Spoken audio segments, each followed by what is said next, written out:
Hi friends, ಹೇಗಿದ್ದೀರಾ? ಎಲ್ಲರೂ ಚೆನ್ನಾಗಿದ್ದೀರಾ? ನಾನಿವತ್ತೊಂದು ಕಸ್ಟರ್ಡ್ ಮಾಡೋದು ಹೇಗೆ ಅಂತ ನಿಮಗೆ ತೋರಿಸ್ಕೊಡ್ತಾ ಇದ್ದೇನೆ.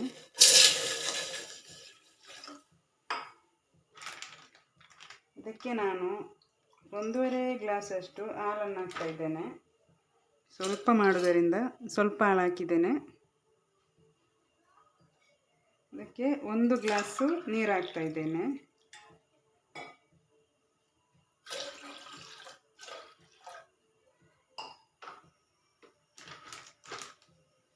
ಒಂದೂವರೆ ಗ್ಲಾಸ್ ಹಾಲು 1 ಗ್ಲಾಸ್ ನೀರು ಹಾಕಿದ್ದೇನೆ.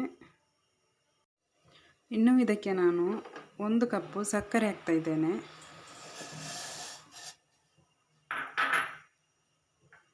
ಅದಾದಮೇಲೆ 3 ಚಮಚದಷ್ಟು ಕಸ್ಟರ್ಡ್ ಪೌಡರ್ ಹಾಕಿ,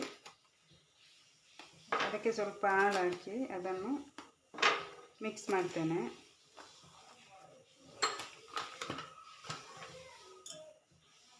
ಹಾಲು ಹಾಕ್ಕೊಂಡು ಮಿಕ್ಸ್ ಮಾಡಿ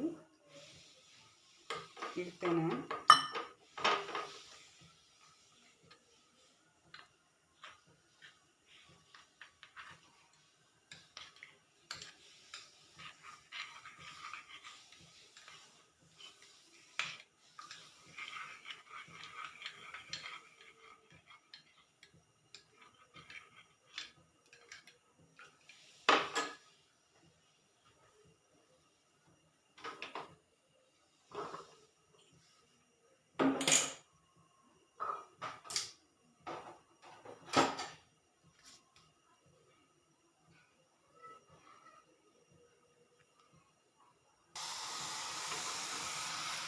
ಹಾಲೀಗ ಕುದೀತಾ ಇದೆ. ಇದಕ್ಕೆ ನಾನು ಕಸ್ಟರ್ಡ್ ಮಿಕ್ಸ್ ಮಾಡಿಟ್ಟದ್ದನ್ನು ಹಾಕ್ತಾ ಇದ್ದೇನೆ.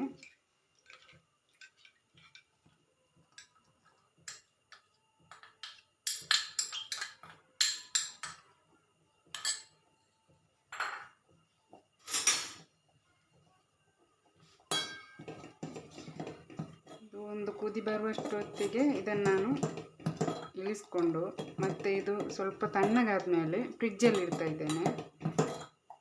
ಫ್ರಿಜ್ಜಲ್ಲಿಟ್ಟು ಒಂದು 3 ಗಂಟೆ ಬಿಟ್ಟು ಮತ್ತೆ ಇದಕ್ಕೆ ಫ್ರೂಟ್ಸ್ ಎಲ್ಲ ಕಟ್ ಮಾಡಿ ಹಾಕಲಿಕ್ಕೆ ಉಂಟು, ಆವಾಗ ನಿಮಗೆ ತೋರಿಸ್ತೇನೆ.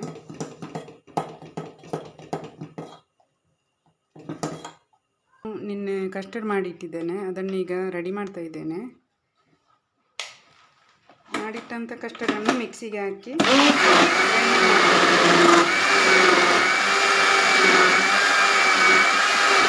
ಈಗ ಮಿಕ್ಸಿಯಲ್ಲಿ ಹಾಕಿ ಅದನ್ನು ಚೆನ್ನಾಗಿ ಗ್ರೈಂಡ್ ಮಾಡಿ ಇದಕ್ಕೆ ನಾನು ಫ್ರೂಟ್ಸ್ ಎಲ್ಲ ಕಟ್ ಮಾಡಿ ಇಟ್ಟಿದ್ದೇನೆ, ಅದನ್ನೆಲ್ಲ ಹಾಕ್ತಾ ಇದ್ದೇನೆ.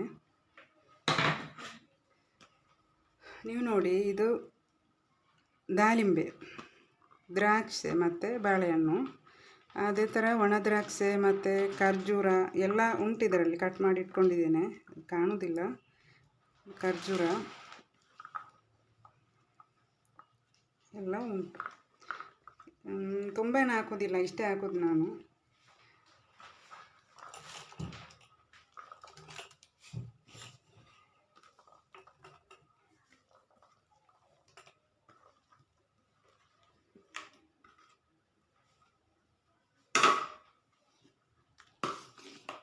ಈಗ ತುಂಬ ಬಿಸಿಲಿರ್ತದಲ್ಲ, ಆವಾಗ ಏನಾದರೂ ಫ್ರಿಜ್ಜಲ್ಲಿಟ್ಟು ಕೋಲ್ಡ್ ಮಾಡಿ ಕುಡಿಲಿಕ್ಕೆ ತುಂಬಾ ಖುಷಿ ಆಗ್ತದೆ. ಅದಕ್ಕೆ ನಾನು ಇವತ್ತು ಶುಕ್ರವಾರ ಏನಾದರೂ ಸ್ಪೆಷಲ್ ಮಾಡುವಂತ ಆಯಿತು.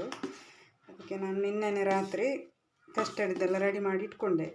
ಹಾಗೆ ಅದಕ್ಕೆ ಫ್ರೂಟ್ಸ್ ಎಲ್ಲ ಕಟ್ ಮಾಡಿ ಹಾಕಿ ಇದನ್ನು ನಾನು ಫ್ರಿಜ್ಜಲ್ಲಿ ಇಡ್ತೇನೆ. ಮತ್ತು ಒಂದು 10 ಗಂಟೆ ಆಗುವಾಗ ಇದನ್ನು ತೆಗಿತೇನೆ.